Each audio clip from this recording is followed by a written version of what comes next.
Et là, j'ai terminé.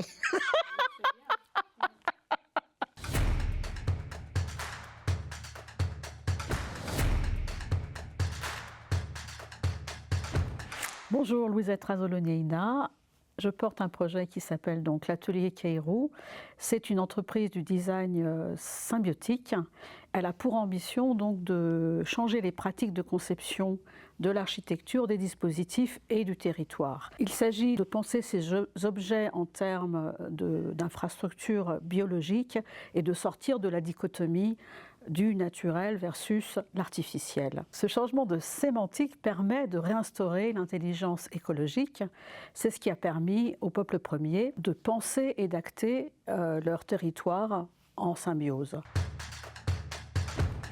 Après un parcours professionnel de 30 ans, je me suis posé la question de comment faire transition et je me suis rendu compte que c'était pas possible de faire transition sans faire une coupure, c'est-à-dire de faire une pause et de réfléchir. Je me suis mis en marge de manière volontaire. Cela m'a permis de faire la dépose de ce qu'est l'architecture, de l'articuler avec l'acte du soin et l'acte thérapeutique, aligné avec ce qu'on appelle dans les sciences contemporaines les infravies, c'est-à-dire les infrastructures du vivant.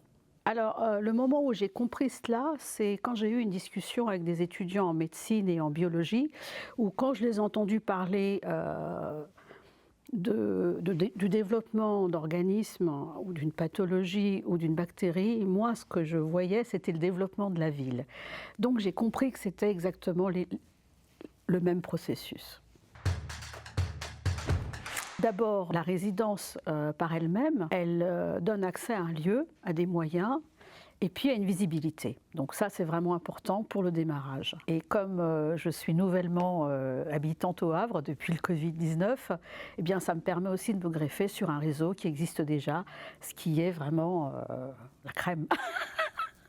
Le Géocène étant le porteur de la résidence, c'est un bailleur social qui est très ouvert à l'innovation et créateur de liens. C'est justement le partenaire parfait avec qui j'aimerais développer donc des expérimentations et, si tout va bien, tenter l'aventure de créer un nouveau standard, celui de la co-conception de l'architecture organique, une architecture vivante, ancrée dans son écosystème et dans l'environnement.